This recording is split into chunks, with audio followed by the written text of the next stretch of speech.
کل کے درس میں آپ کے سامنے جھوٹے پانی کے احکامات بیان کیے تھے۔ انسان کے جھوٹے کا کیا حکم ہے؟ انسان کسی برتن سے پانی پیے تو انسان کا جھوٹا پاک ہوتا ہے یا ناپاک؟ انسان جس حالت کے اندر بھی ہو، چاہے وہ پاک ہے یا جنبی ہے، وضو کی حالت میں ہے یا بغیر وضو کی حالت میں ہے، انسان کا جھوٹا ہمیشہ پاک ہی ہوتا ہے۔ آپ اس کو استعمال بھی کر سکتے ہیں، اس سے آپ وضو بھی کر سکتے ہیں، اس سے آپ غسل بھی کر سکتے ہیں۔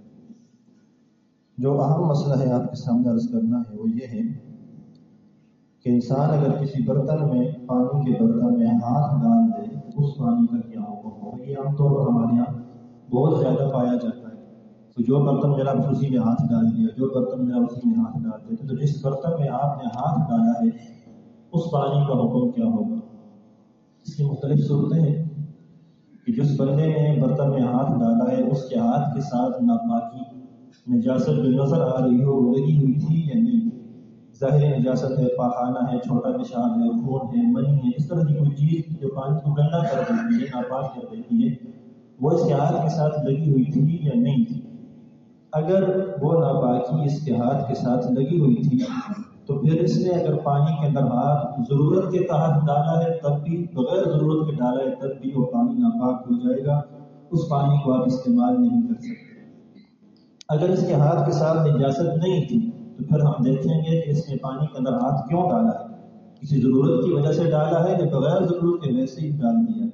ضرورت کیا ہے پانی میں ہاتھ ڈالنے کی؟ ضرورت ایک تو یہ ہے کہ کسی ایسی جگہ پر آپ وضو کر رہے ہیں کہ جہاں پر اس حوض سے یا اس ٹینکی سے یا اس بالٹی سے، بڑی بالٹی ہے، بڑی ٹینکی ہے، بڑا حوض ہے، اس سے نکالنے کے لیے کوئی لوٹا، کوئی مگ وغیرہ نہیں میسر، ظاہر سی بات ہے اس سے چلو لے کر آپ کو وضو کرنا پڑے گا۔ یہ ایک ضرورت ہے، اس کے تحت آپ ہاتھ ڈال سکتے ہیں۔ دوسری ضرورت کیا ہے؟ آپ پانی کو چیک کرنا چاہتے ہیں کہ پانی گرم ہے یا ٹھنڈا۔ پانی کو گرم یا ٹھنڈا چیک کرنے کے لیے کوئی بندہ بھی بات کو چیک کرتا ہے کہ دیکھو پانی گرم ہے، برابر ہے، استعمال کے قابل ہے یا نہیں ہے۔ یہ دو ضرورتیں ہیں، اس کے تحت آپ نے اگر پانی کے اندر ہاتھ ڈالا تو اس صورت میں وہ پانی ناپاک نہیں ہوگا، مستعمل نہیں ہوگا۔ اس کے بعد اس پانی کو آپ اس سے غسل بھی کر سکتے ہیں، وضو بھی کر سکتے ہیں، ہر چیز میں آپ اس کو استعمال کر سکتے ہیں۔ لیکن اگر ہاتھ ڈالنے والے نے بغیر ضرورت کے ڈالے، ویسے ہی کھلو گئی، بس آپ جو برتن ملتے ہیں اس کے اندر ہاتھ ڈال دیتے ہیں، جو برتن ملتے ہیں اسی کے اندر ہاتھ ڈال دیتے ہیں، بس مزے لینے کے لیے یوں کرتا رہتا ہے، اس کا کیا حکم ہے؟ یہ پانی ناپاک تو نہیں ہوگا، اگر ہاتھ کے ساتھ نجاست نہیں ہے تو ناپاک تو نہیں ہوگا، لیکن اس کے اندر آگے حکم میں دو فقہائے کرام کے قول ہیں۔ بعض کہتے ہیں کہ یہ مستعمل ہو جائے گا، استعمال شدہ ہو جائے گا، اور بعض کہتے ہیں کہ نہیں جی اس سے بھی کوئی حرج نہیں ہوتا، لیکن احتیاط کرنی چاہیے، ویسے ضرورت کے بغیر ہاتھ نہیں ڈالنا چاہیے۔ تو جو یہ کہتے ہیں کہ مستعمل ہو جائے گا تو ان کی نزدیک اس کا حکم کیا ہوگا؟ مستعمل پانی کا حکم یہ ہوتا ہے کہ مستعمل پانی خود تو پاک ہوتا ہے، خود پاک ہونے کا مطلب یہ وہ آپ کے کپڑوں پہ گر جائے آپ کے کپڑے ناپاک نہیں ہوں گے، وہ خود پاک ہے، وہ آپ کے جسم کے ساتھ لگ جائے آپ کے جسم ناپاک نہیں ہوگا۔ لیکن غیر مطہر ہوتا ہے، وہ کسی کو پاک کرنے والا نہیں رہتا، اس کے اندر سے یہ صلاحیت ختم ہو جاتی ہے کہ وہ آپ کے وضو کو ٹھیک کر دے، وہ آپ کے غسل کو ٹھیک کر دے، اس پانی سے یہ صلاحیت ختم ہو جائے گی۔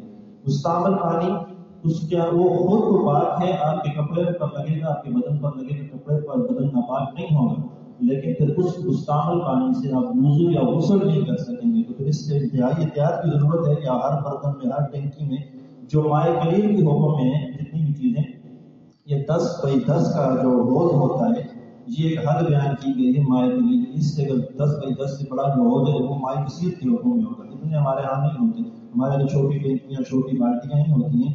تو یہ ان کے اندر اگر ہم نے ہاتھ بغیر ضرورت کے ڈال دیا تو یہ مائع مستعمل کا حکم لگ جائے گا، تو اس سے احتیاط کرنی چاہیے۔ تو اگر ضرورت ہو تو پھر تو بندہ ہاتھ ڈالے، بغیر ضرورت کے پانی کے اندر سے ہاتھ نہیں ڈالنا چاہیے۔ دوسری بات یہ کہ ابھی جو موبائل کے بارے میں ایک اہم مسئلہ ہے جو